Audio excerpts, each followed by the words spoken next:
I am just so thankful that God will lead us. I am knowledgeable of the fact that if we can save one soul, that we have done something that is worthy of all of heaven stopping and being overjoyed about. At the same time, I want this to go as far as it can go. I believe, based on what we're seeing in terms of feedback and feedback in ways that I never expected, we were able to go and actually market online to people that might wanted to see the need for this and the need for their participation in a group. And I thought we might get a few people to respond. We're getting hundreds and hundreds of people to respond.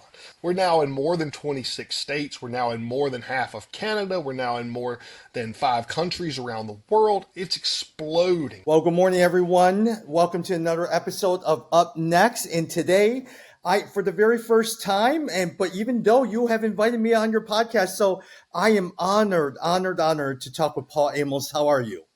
Tommy, it's a wonderful pleasure to be on your podcast today. I'm doing great. We're in the midst of summer, which is family chaos, but at the same time, life is excellent, and I feel like God has blessed me tremendously. Yeah. Hey, we're going to spend some time talking about your journey, life lessons, faith, and work. And before we end it, we're going to talk a little bit about fantasy football. All right, Paul?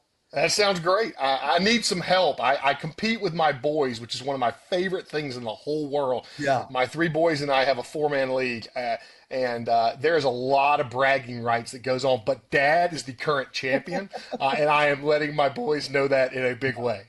And for you, a lot of times is primarily, did you get into it just so you could spend time bonding with your sons? Oh, absolutely. They hassled me into joining. I'm now the commissioner of the league. I take it seriously. The problem is they know the players so much better than I do. I remember my father looking at me when I was my children's age and saying, "How do you know so many things about sports?" And I laugh now because my kids are the same way. I don't have the time or the bandwidth to learn the things about all the players that my kids do.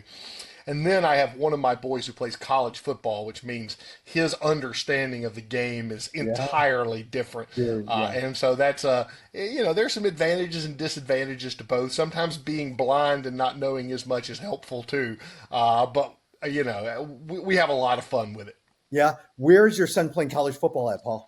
He is at Wheaton College, which is a small Christian college Yeah. just west of Chicago in Wheaton, Illinois. He's playing cornerback, and he's going to be a rising senior. And just this past weekend, actually July 4th, he got engaged to the point guard of the women's Wow. basketball team. Yeah. He met her on the second day of school, and they have been in love for 3 years, and they are going to get married a year from now.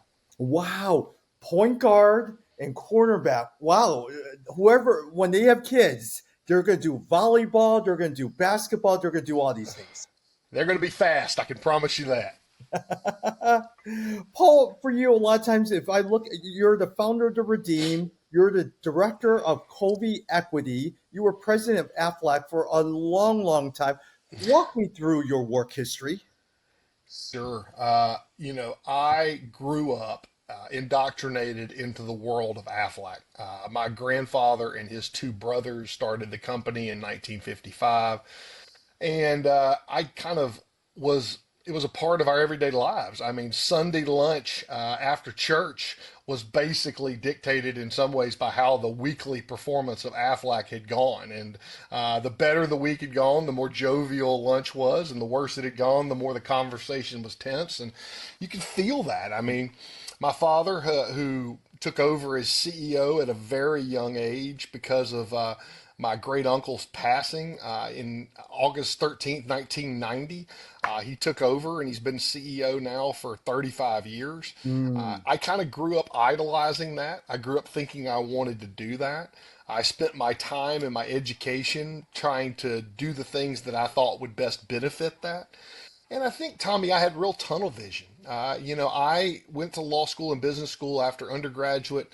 I learned a lot, but I was only really focused on what was going to help me do the best I could in the world of Aflac. And I wonder sometimes if that didn't hurt me more than it helped me. Because I was so singularly focused, did I miss out on other learnings and Mm. opportunities? And then when I joined the company in 2004, I really I'm sorry, I joined the company in 2002. And for the next 2 years until 2004, I was in sales, commission only, had the Mm-hmm. opportunity, much like packing boxes at UPS and running a route. I was in sales for Aflac, which was a real proving ground, and it Mm-hmm. allowed me to do something that was really objective versus subjective. I mean, given my last name, given my family history with the company, I wanted to do something that people couldn't look at me and say, well, he didn't earn it. Yeah, And yeah. I was very fortunate. I got paired up with a group of people. We built a team. We grew a market in Atlanta, Georgia, and really the northern half of Georgia. And we ended up being the number one team in the company. And so the success of that team thrust me forward into a leadership position running the United States for Aflac, which most people don't realize is only about 25% of the business. And I did that for almost a decade. Loved it, but I had my learnings. I mean, it took a lot from 2005 till Mhm. really the end of 2013 for me to figure out a whole lot of how to run that operation, how to be a young leader, how to do it at such a young age, especially with people who were Yeah. much more senior than me. And then in 2000 and really into 13, beginning of 14, I moved to Japan with my family. I started running the other 75% of the business in Aflac Japan. And frankly, that was such an amazing fit for me. Things went extremely well. And then I came back home at the end of 2015 and stayed another 18 months with the company, and then ultimately left the company in the middle of 2017. And I've spent the last 8 years working with Covey Equity. We've evolved and rebranded that company from what was JBA Equity at the time, and now, I also, as you said, probably my greatest passion is this logo on my shirt in the redeemed, Yeah. and kind of the crisis that I went through in life and what I try to do to help men avoid the pitfalls of some of the mistakes that I made and help them journey through life in a way that is Christ filled and also brother surrounded. Yeah, yeah, yeah. Paul, you mentioned a lot of times, especially working on the business development sales team, you grew that thing in Atlanta. You look back, what was the secret to your success? You look and said, wow, this is something that we did, which really was a key decision within our team. Oh goodness. Well, first and foremost, it's people, and Mm. I didn't see it at the time the way that I should have. But the high quality people that I worked with, the team that we had, the experience that they had, that I walked into with some of those people already being part of the team, was absolutely critical. But the thing that I focused on that I think made the largest impact in terms of change was the understanding of business development and geography. Yeah, yeah. We were highly concentrated in areas where people grew on top of each other. So one person would have success in an area, say Kennesaw, which is northwest of Atlanta, and they would then hire other people in a volunteer army of independent contractor salespeople all around Kennesaw. But no one would move to another area and Mm. begin to tap into a fresh market. And with Atlanta at that time being almost 6 million people, we had all of this geography that was undeveloped. And Yeah. we had up to that point allowed people to kind of go anywhere, do anything. And my partner, Tom Giddens, and I made the decision that we were going to focus people on geography and what you could almost call virgin territory that had not really been Yeah. captured or touched. And by pushing people in those directions, not only did they see greater success, but as a team, we were able to capture more of the market and begin to build our reputation in an even better Yeah. way. So, again, first and foremost, you got to have the right people. Yeah. But second was the understanding of what are the demographics and what is available to us that we have not tapped into. Yeah. CRM at that time was really it was known but not really like today. Right. And so a lot of the technology that would drive those types of decisions today just Mm. wasn't present then. Yeah. And so I was able to bring in some skills that I'd developed through law school and business school Yeah. to help them tap into that and then grow that market. Oh, and Paul, you look at business development now, you could easily say using AI. you could configure AI based upon our trajectory. What's the next area we need to focus on? And how do we go about reaching out to those people in that same area? Technology continues to advance. Oh, unbelievably so. I mean, today, what I felt like was a major innovative concept at the time is something AI would come up with in Yeah, 30 seconds. I mean, the world is changing before us, and the reality is, I have only played with AI at an amateur level, and I can tell you that I'm trying to spend some time learning how to utilize it more effectively than just asking it the right questions. But it's an unbelievable asset to business, which is also going to have some real implications on workforce and the future of our country. yeah, yeah. Paul, the third thing a lot of times you fail to mention is what you also mentioned. How, as a young person, you had to learn how to manage people who were more experienced than you, older than you, because you can't just be sitting there as, hey, look, I have the title. You're going to have to just do what I say and just deal with it. What did you do? How did you learn as a young person how to manage people who are more experienced and older than you? It's a great question. I think I came to the realization that, in part because of my last name and the history of the family, that I had 20% of people that were going to believe in me no matter what. They Yeah, wanted to believe that the next generation of Amos was going to help them be successful. There were 20% of people who were going to hate me no matter what. That because of my last name and nepotism and every other belief they had that I didn't deserve that role, that they were against me. And what I started to see is there were 60% of people in the middle who could be influenced. And so what I tried to do was bring things to the table that respected the past and our success, but also were innovative enough to help us be successful. I probably was not a good enough listener. I mm, probably was too mm, focused on strategy and not focused enough on people development. But in the end, I think I brought successful concepts to the table that we as a group could integrate into and successfully implement. yeah, Tommy, I did very little alone. I did very little by myself. I literally saw myself as someone who was trying to create collaborative success and to help us solve for problems that our history had not helped us with. yeah, When I came into the company in 2002, it was the very end of what we called the duck bubble. The Aflac duck had taken the company off from 2000 to 2002. It yeah, doubled the company, and the success that we had was in the 20% compound growth range over a 3 year period. And then all of a sudden, the success started to go down into the single digits, which was still wonderful growth for a company our size, but was seen as a trajectorily very negative trend. yeah. And so I got asked to come in from the sales force, help run the United States, help turn some of that trajectory back in the other direction. And we were able to do that for a few years. And then, of course, we hit the financial meltdown and the Yeah. world changed in front of us. And so then navigating through that and through competition and innovating with some changes in the business, we were able to be successful, but those were some lean years as well. Yeah, yeah, yeah. We're talking about this with people from the Resource Global Family Network, whether it's in Indonesia, Malaysia, Kenya, Peru, South Africa, US, all of that. One of the things that we love is bringing people like yourself to come in and share about life lessons, journey, leadership, all of those things. One question I have to ask for yourself is, even as you're leading, was there an internal part of you that had to deal with, man, I got to prove to everyone that the Amos name just wasn't given to me. I could do this job.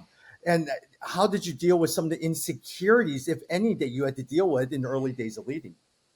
Oh, I had massive insecurities. I, I would be kidding myself if I didn't.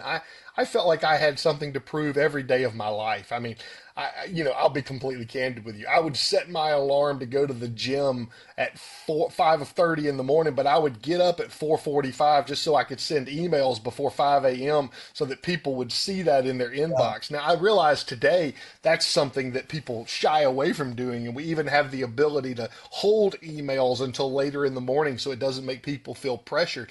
But I felt the need to demonstrate my work ethic, my yeah, commitment, my everything by doing that. I mean, work was really all I understood how to do. And I mean, there are so many sacrifices that I made. I mean, I missed a lot of my kids growing up. I was there physically present, but not mentally present because my mind was on work all the time. And we would go out with friends, we would do things, and inevitably I would turn to talking about business all the time. So yes, I wanted to overcome insecurities, but I also I was obsessed with it. I had a Mm. desire to be successful. I had a desire to help the company continue to innovate and change. And it's hard in a company that's been as successful as Aflac was to that point, because many people believe if it ain't broke, don't fix it. And there were things that were clearly ahead of us that would allow us to jump to the next level.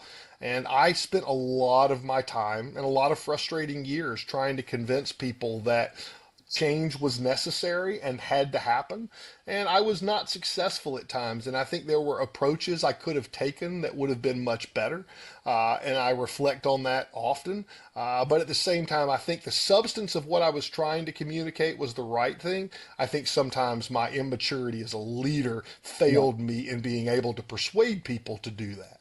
What advice would you give to people who were in your place where you were a number of years ago, who are taking over family businesses or inheriting or working as a young leader? What advice would you give to them? I, People and people development is the key. You're in a war on talent today, and while things like AI will always be the latest and greatest, and a big part of what happens, that people in the end are the core behind it. If you have the wrong people on the bus, you got to get them off the bus. I mean, I'm not here Mm. to say that everyone is capable of being developed into the next Jack Welch, but what we can find is that spending the time to develop people to then allow them to do their job effectively allows you as a leader to do more of what you do best. I Yeah. learned early on in my career the phrase working in your genius. That's the one or two things you do better than everybody else. And if you can help everybody else cover all things but those and focus on that where you work in your genius, you will be the greatest asset to your company. And I tried to do that some, but I think that I could have done a better Yeah. job at really doing the things I did well and allowing other people to do what they do well as in their best interest. Yeah. Yeah. Paul, let's switch gears over to the redeemed. What made you decide to start this ministry? And talk to me about the redeemed. Yeah, it's a bit of a story, so hold on real quickly. I mean, in 2017, when I left Aflac, my life fell apart. It was a precursor to decades of making wrong decisions. But I really realized that I was the wrong kind of husband, the wrong kind of father. I needed to really go and look deep into the pain that I had created for my family, for myself, and all the things that I'd done wrong. And I was so blessed to have people and leaders and best in class, thought people invest in me to step forward and say, look, Paul, we want to help you. We want to help you be in a great place. We want to help you do the right things. And so over the next 24 months or so, I was just Hmm. wonderfully surrounded by people who tried to help me. And I wasn't always the best student, but I certainly was incredibly appreciative in trying to get where I needed to go. And in the fall of 2019, I realized that there are a lot of men out there who are struggling in the way that I was, that were, in need of going through something and help to get through that way. And so I came up with the concept of having that help through a ministry where we brought in the smartest people to help men through crisis. And then I realized through great wisdom of other people that men in crisis alone wasn't enough, that we had to catch men before the crisis. And so by the time we went to launch in 2020, in March 2020, of all ironies, we had the idea that we were going to bring forth the best thought leaders and we were going to help them help these men engage in brotherhood, engage in a community that allowed them to get the resources they need, not only from God, but from other men. And unfortunately, we were going to do that through small groups in person. And how laughable that is now to Yeah. realize COVID hit and we all completely separated and pulled apart. And Hmm. so had a crisis of character, frankly, had to look in the mirror and say, is this what God wanted? Is this Mm. even what he thought was right? And we pivoted and we went to social media and online and a podcast, and we just continued to be blessed. And what pulled us apart, Zoom brought us back together in some ways. And so the evolution of our ministry in 2022, we Mm. finally Mhm, launched mhm, mhm. in-person groups, and within a year we realized that groups really in person were the lifeblood and part of the traditional church, and that we didn't want to compete. I'd always made the decision that we were not going to try and repeat what someone else had already done well. And Mm. so, where we've evolved to now is that we are one of the leaders in providing online groups for men that create an opportunity for people of all different types to come together, to work with other men, to go through a curriculum that we believe is best in class, and to help them forge relationships with other men to do life with as they go through their journey of sonship with Jesus. Yeah. And Yeah. so that's our vision and what we're doing. And obviously, a lot goes into that part leading up to it, and then what we've evolved into today. And I'm just here and excited to share all of it. Yeah. Oh, Paul, I think one of the lessons I learned from you, just even hearing from you, sometimes in the midst of following the Lord, you have this one vision that you really, really believe that God is calling you to do. And but yet you're not very open to ideas, to pivot, to make your decisions, to change all of that stuff. You were still focused on your vision. You still knew what that vision was, but you were also able to pivot and make changes based on the situation that you're in.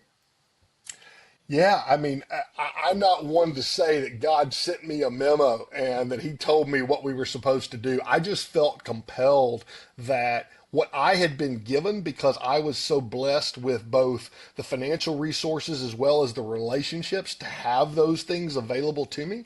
I knew that so many other men didn't have that, and I wanted to give that back to them. That was the core, right? That was what I felt like God was calling upon me. The vehicle through which we provided that, I just thought was going to be in person groups. Yeah, And yeah, that's yeah. where God came forth and said, obviously, those aren't the circumstances through which that's going to end up. And I ended up in 2022 hiring a phenomenal director in Nate Dewberry, who helped me bring forth, these groups in person, because he has such a wonderful pastoral mindset, and he has the ability to go in and help lead these small groups. And then over time, we've now grown now, and our online groups are just exploding because we're able to be pastoral and lead in a way that gets to men that wouldn't get. I mean, you think about online groups, right? It is small towns that people don't have access to, a place where they feel like they can be open and honest because of how small their town is, especially if they're going through something that they feel needs to be private or secure. Young family men who really can't go away for several hours because they have to leave in time to get to the event. They attend the event. They have social hour after the event. Those type people, people in large cities who frankly feel alone despite the millions of people they're surrounded with. I mean, there are people all over for all different reasons who are searching for community. Yeah. And you're right. God brought that forth in something that I think He wanted to deliver that we could have never imagined at the Yeah. time in a pre-COVID world. Oh, Paul, I'm leading one of your groups. It's a 9-week course right now. We have about 10 people. Peyton and I are doing it. We have someone from Santa Barbara. We have someone from Pakistan. We have a couple, one from Alabama. We have another one all from New York. And we all get together and we've been studying Tim Keller's book, Every Good Endeavor. And we talk about faith and work. We talk about how God uses our vocation to really be able to minister and change our cities. And it has been a wonderful conversation where I've gotten to know some of these guys really well. Well, Tommy, thank you so much for doing that. And, that's exactly what we're trying to do. Peyton is our new small group leader that we've brought on in working with Nate, does a phenomenal job. And we're just so thankful to people like you, because the truth is you have an incredible capability, not only as a leader, but as someone who facilitates great conversations like what you're doing here, Yeah. and what you always do on your podcast. And so thank you for stepping forward and doing that and fostering those conversations, because because, a lot of men don't have that ability to Mhm. communicate and foster relationships like you do. And so having someone who can help lead them toward that, really opens up their mind and their world in a way that they wouldn't get to otherwise. Yeah, And yeah, gosh, is yeah, it yeah, yeah. so wonderful to feel loved and embraced and seen and heard for maybe the first Yeah. time in your life. And Paul, I think you know this from your days working at Aflac. One of the conversations that was eye opening to many of these guys is, wow, I don't feel the pressure where I just have to share the gospel at work. What we're learning about is that we're excellent in our work because God created us to be the best engineer, to be the best pastor, to be the best principal. And how we treat people, how Christ works within us becomes a conversation that we have. Yeah, boy, that this corporate America versus faith is just a hard conversation. It is one that has been evolving for decades, and I honestly don't know where it's going to land. I struggled with that. I mean, partly because in my own mind, I wasn't where I wanted to be as a Christian man. I was struggling with internal demons and all types of problems while I was working at Aflac, and so I really wasn't able to foster that conversation at work the way I wanted to and the way I'm able to now. At the same time, I wanted people to have an outlet, so I encouraged our organization to do things like partner with corporate chaplains to bring in someone who could be a beyond HR type organization that had faith oriented as a company that was, you know, said they were founded on Judeo-Christian principles. I wanted to embrace that, but corporate America is not a place these days that's easy to dig into your faith. I mean, your private businesses have a unique opportunity that is distinctly different. And some of the businesses that we own at Covey Equity allow us that opportunity and have more of that faith orientation. But I will tell you that that is a place where I feel like a lot of leaders, especially Christian leaders, struggle to figure out what are the boundaries and Mhm. what is allowed in a Mhm. way that doesn't seem to trajectorily be going more toward faith in the workplace. If anything, it seems to be going further away from it. Yeah, yeah, yeah, yeah. Paul, what's your vision for the Redeemed? A lot of times, is it do you want to continue to grow the number of men in smaller groups in the U.S.? How does Asia, Africa, Latin America, all of those things fit into the picture of where you wanted to go to? So I was in church yesterday, listening to a passionate sermon by a young pastor who talked about the ability and what prayer meant. And he said, he challenged us that sometimes we're not praying for things big enough, that Yeah. if God is really who he says Hmm. he is, if he's all knowing, all capable, could do anything and can deliver any vision, why are we praying for so little? And I Hmm. realized some way that in some ways that my shame, my humility, my everything gets in the way of praying for big things. So I'm going to say that as the precursor to the answer, which is probably different today than it was 2 days ago. What I want to be is the ultimate opportunity for men to come together, to be formulated in Christ, and to hear his words, not my own. I want to be a vehicle in terms of relationships. And if that leads us outside the United States, which for your information, it already more than has. I mean, to your point, you have someone in Pakistan that's already on that, who obviously is putting himself or herself, in this case himself, at risk That because of is, yeah, the yeah. nature of being a Christian Hmm. in a country that is not only primarily Muslim, but there are people who don't like to see that, form of faith develop in their country. And so I am just so thankful that God will lead us. I am knowledgeable of the fact that if we can save one soul, that we have done something that is worthy of all of heaven stopping and being overjoyed about.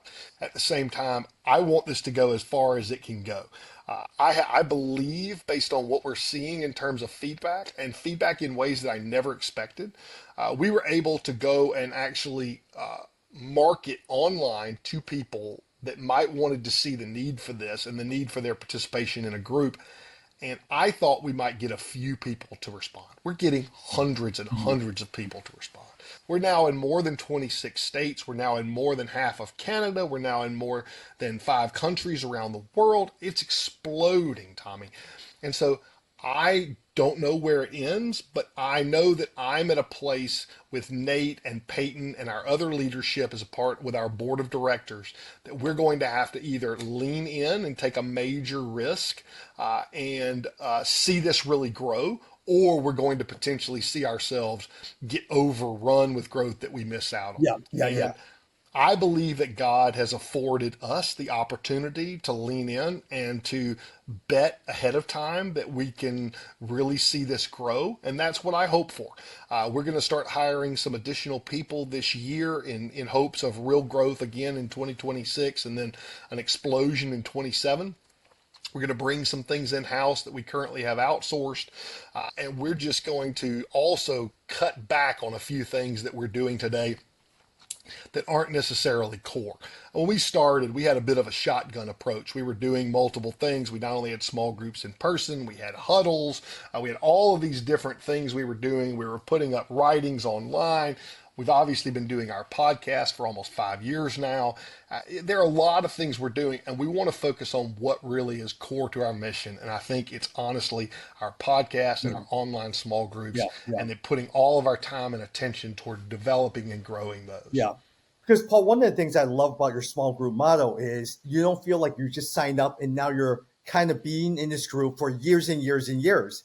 It's a 9 week thing, and then there's a beginning point and end point. You could take a break, go find another topic that fits within you, a book study, a scripture study, something like that. You come in, you meet some different guys, and you do it all over again. It provides a new freshness to the group that I love. Yeah, I love that too. I just finished a 3 year men's group where we've been on a journey around the country, not related to the redeemed. And I will tell you that what was in the beginning, this incredible spiritual development, over time led into deep friendship. But that friendship also at toward the end, I don't think we were pushing ourselves at the same level that we were before. Now, the friendships will last a lifetime. But I think one of the concepts of having groups start and finish is the idea that when you go into something new, A, you're able to bring new people in and help them along their journey more quickly. But at the same time, you're also able to bring a freshness of a spirit and new relationships and a new concept. And I think it's so important. Our groups range, as you said, kind of 6 weeks on the earliest end, 14 weeks on the longest end, but 9 weeks kind of being that core special group. And what we hope is that by having them different lengths, starting at different times, that people are capable of jumping in and jumping out. We also recognize the fact that life has seasons. I mean, I don't know how it is for you, but I'm still in a phase with multiple kids at home that summer is difficult, Yeah, whereas yeah, winter and fall and spring are great times for me in terms of regimented schedule to be involved in groups. So I yeah. dive in deeper, 9 months of the year in terms of group participation than I do in the summer, where in the summer I'm doing more self study and more things of that nature because I love to travel. And so, it varies, and this allows people to independently choose what they want to do. But I would also tell you that the next phase for us, one of the next phases, is building an online community, which will allow people to engage, an opportunity, an open forum, a place that people can go to that will not only be there for their small groups, but will be there for them as a whole, a Yeah. collective to communicate and participate in a way that makes this feel year round and all alive. Very good. Very, very good. Paul, we're going to have to bring you on in the future just to talk a little bit more about the vision, and but more so even just talk about the one thing I noticed even from our conversation is you are a very reflective person, especially the inner character of a leader. Yeah, I would love to have you come on and share more about that in the future. I would love that, Tommy. I welcome it. Let me tell you, I spent 45 plus years of my life never looking in the rearview mirror, and what a mistake it was. And now I find myself spending a lot of my life not only reflecting on what I'm doing currently, but reflecting on what I did in the past and learning from it. And I wish I had done that at a Yeah. younger age. I wish I had been there. I was so busy blazing forward that I missed the carnage that was in the Yeah. rear view behind me. But isn't that the key? I talk with a lot of young leaders. It doesn't matter if they're from Asia, Africa, US. They all share the same thing. They all want to look ahead. They want to go, go, go, do, but they don't do a good job of saying, okay, what did I learn from that situation? Lord, what were you showing me during that period of time? It's the reflection. It's stopping there and reflecting. It's interesting. The U.S. military has an after action review. And while I wasn't a military guy, I can say that that concept is a very After good action. teaching opportunity for young people to see what they did right and what they did wrong. It reinforces the positive, it helps them correct the negative, and it does it in a way that as I understand, is not, really shaming. And so that is a very positive thing. And I think we don't teach that in corporate America. I don't think we teach that in business. I also think we got to go back to the first phases of life when we as men are taught so many different lessons that are frankly not good. I mean, this idea that we can do it 100% on our own, the idea that we have to bootstrap anything that goes wrong, that we can't cry, that we can't, show weakness, that we have to be strong for everybody else and just put on a face. Those lead to all types of problems down the road, of character, of understanding of who we are, and our development in Christ. And so, I missed out on a lot of the right messages early on, and I wish I had picked up different ones. But I think that's a big part of what we've got to unteach men so that they teach the next generation, their own children, a very different mindset that allows them to grow up as men who are prepared for a walk with Christ and prepared for a world where they learn from the things they do wrong and see and create better circumstances from their mistakes. Yeah, yeah, yeah. Very, very good. One thing as we wrap up here as well too, are as we talk about fantasy football, you are in the league with three of your sons. Are you more of a I'm going to pick a quarterback first, I'm going to pick a running back, I'm going to pick the best available? What's your strategy as you go in? Okay. I never like to talk about my past, but I am going to say I was a running back growing up, and Yeah. I have always been a running back mindset. And for years, my kids, who are the new, innovative offense Vandangos, they want to pick receivers first. And so what I've found is picking the Derrick Henrys, Alvin Hmm. Kamara's, Hmm. others, at least in past years, was so advantageous because they could both catch the ball out of the backfield for the points as well as get the rushing yards. Now, everybody that keeps biting on Christian McCaffrey, who is so injury prone, ends up being the mistake of the year. I love watching the kid, but he's not reliable on your football fantasy leagues, and so. Yeah, I love the running backs, but the receivers are good too.